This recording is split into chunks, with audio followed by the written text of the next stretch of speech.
I was still rebooting our production cluster when the Slack ping came through. Can you check why billing API is erroring out?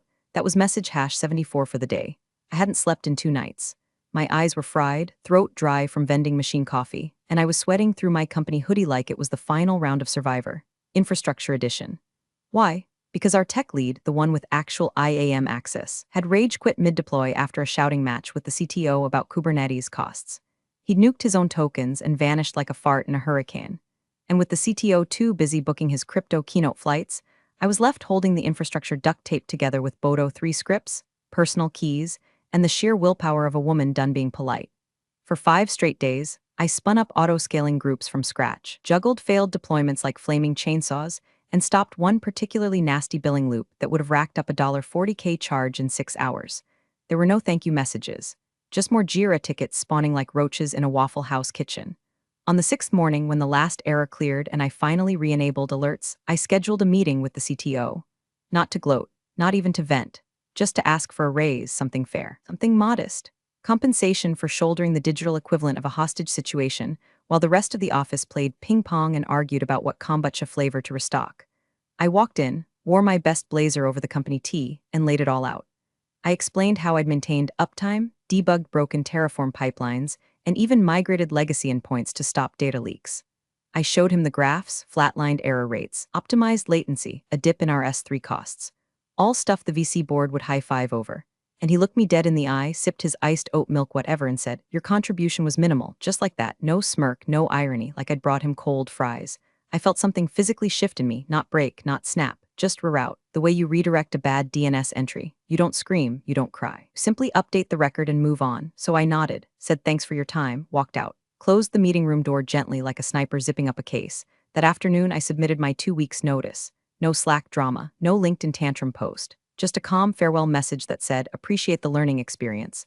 Documentation and handover folder. Best of luck. Inside, though, I was seething in silence. I didn't want revenge. I wanted correction. The universe had glitched and I intended to debug it. I'll get to the chaos soon.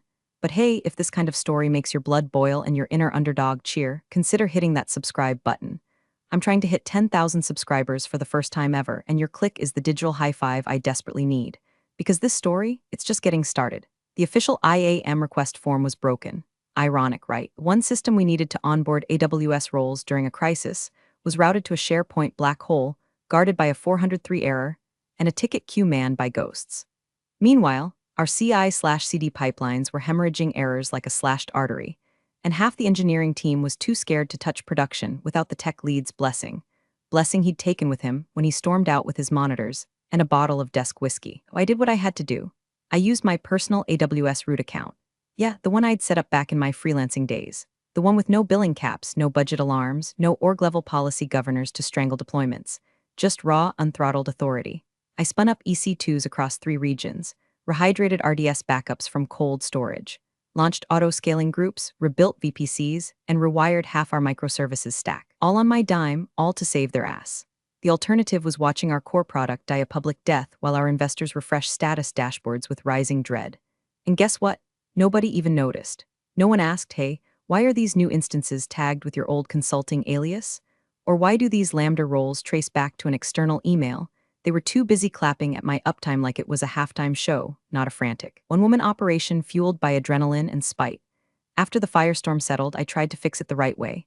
Filed the paperwork, sent the emails. Hi, just a heads up, infrastructure is still temporarily running under a personal AWS account. Please assign new org credentials ASAP so I can migrate ownership. No reply, so I followed up. Added screenshots, tagged 2 senior engineers, I even looped in legal. Crickets. On day 4 post-crisis, I opened a security ticket with explicit language. Root key exposure. Financial liability. Recommending credential rotation within 72 hours. The ticket was marked low priority and closed by someone who spelled my name wrong in the reply. I was tired, not just in the sleep-deprived sense, but in the kind of soul-deep weariness that hits when you're the only adult in a room full of toddlers throwing legacy code like finger paint. But I wasn't panicked. I wasn't bitter. I was just tracking, logging every ignored warning like breadcrumbs. In my final week, I prepared the handover doc like a love letter from a jilted ex.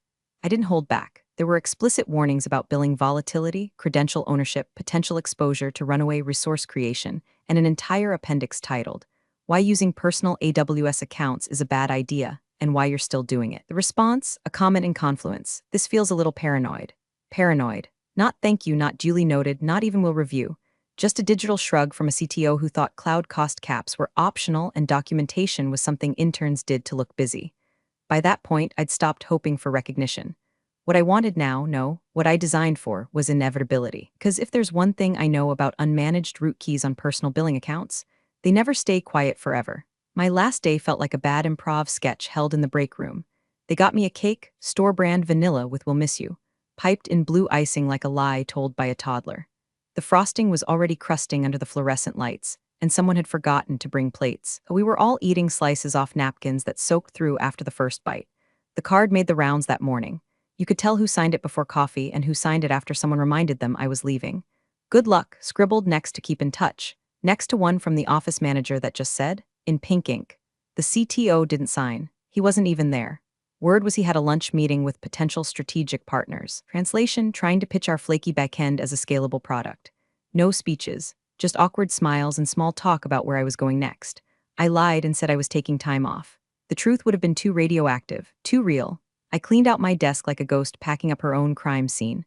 Left behind the stickers, the stress ball, the once hopeful notepad that said "Let's crush it," in bold startup font. I didn't touch the company laptop aside from locking the screen.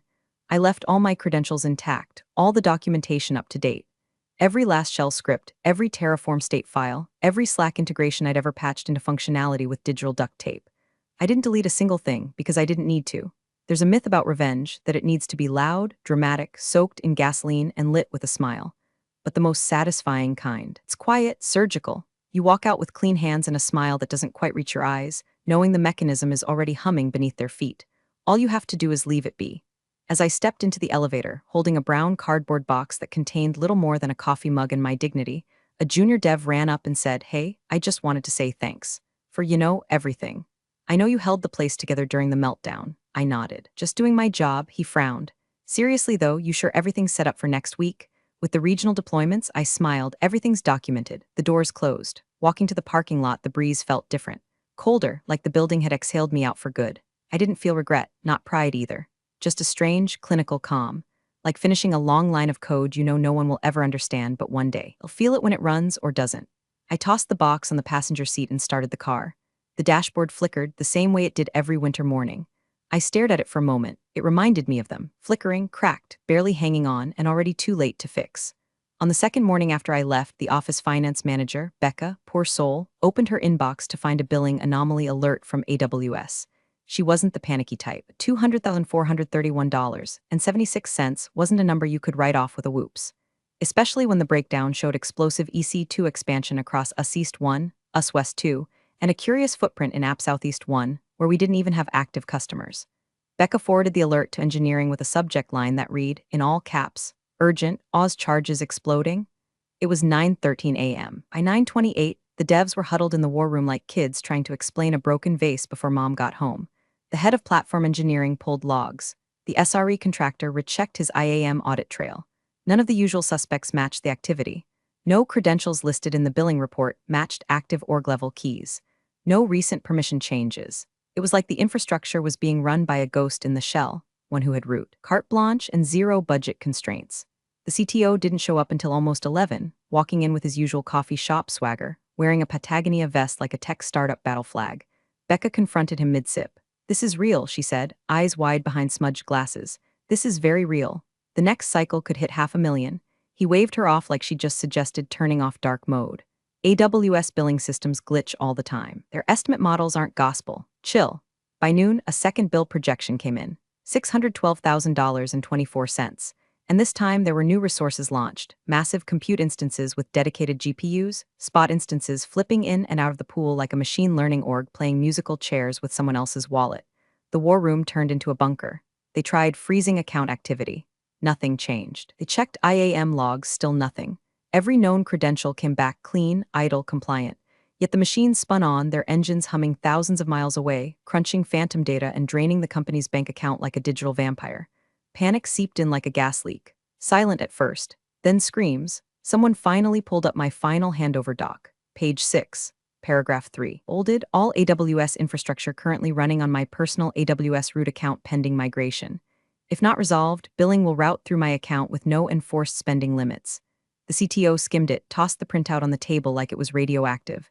Why the hell would she do that? He snapped. Becca spoke up. She filed like 4 tickets. I saw them. You closed 2 of them yourself. A long silence. And someone from DevOps piped in. Can we at least contact her? The CTO turned red, then pale, then a weird shade of clam chowder. He grabbed his phone. No, we fixed this ourselves. We're not paying her a dime. That was when the 3rd billing alert came in. The predicted spend? North of $1.2 million. They didn't say it out loud, but the fear finally surfaced. They were locked out of their own infrastructure. And the only person with the keys, already halfway through onboarding at their biggest competitor. By the end of day 3, the office had turned into a pressure cooker of blame, desperation, and slowly unraveling facades. You could feel it in the air, like burnt plastic and old coffee grounds. Slack channels were exploding with threads marked "Fire, Urgent Fire," and every meeting turned into a hostage negotiation with whiteboards. The infrastructure team, who were used to quietly rebuilding what the CTO broke, threw finance under the bus. Why didn't you escalate the budget breach? They barked. Finance fired back. We flagged it. She wrote the doc. She warned you. You signed off. Security pointed fingers at both. This wouldn't have happened if engineering followed credential lifecycle policy. You guys let root keys exist in prod. What is this, 2011? Then the CTO, with sweat beading under his perfect fade, finally stepped up by throwing everyone under the largest, fastest-moving bus in the tech highway. This is the result of rogue configurations, he said in a hastily scheduled all-hands. Unauthorized infrastructure decisions made without proper oversight. Unauthorized like hell. The word hit harder than he expected. Because someone, a junior dev, bless his anxious heart, dug up the emails I'd sent, the ticket logs, the Slack threads, all time-stamped.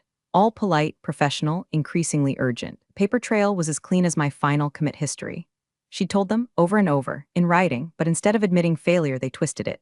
She deliberately used personal keys. She wanted control. She left us exposed. This feels intentional. Sabotage, that's the narrative the CTO clung to like a deflated life vest. Not ignored warnings. Not systemic incompetence.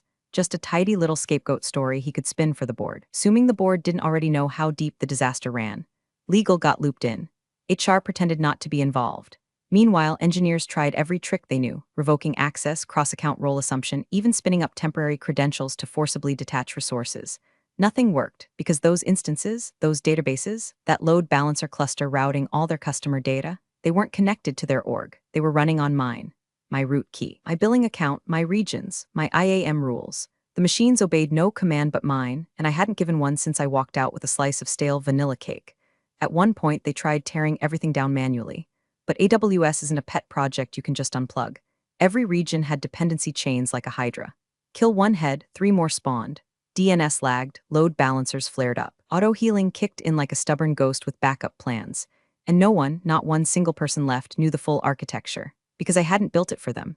I'd built it to work, and now, it was working exactly as designed, just not for them. The first call came in at 11:42 p.m., lighting up my phone like a beacon of desperation. No caller ID. I stared at it from the couch, barefoot, sipping green tea and watching an old episode of Frasier with captions on and sound off. I let it ring. 5 times, then voicemail, 30 seconds later a second call. Same blocked number. This time I answered, hello, silence, breathing, then his voice low, tight, almost raspy, like he'd spent the last 2 hours yelling into a Zoom void and punching conference tables. It's me, he said. Look, I wanted to talk, just us. I didn't respond. He cleared his throat. I think there's been a misunderstanding. We're seeing some unexpected AWS activity that seems to trace back to your previous configuration.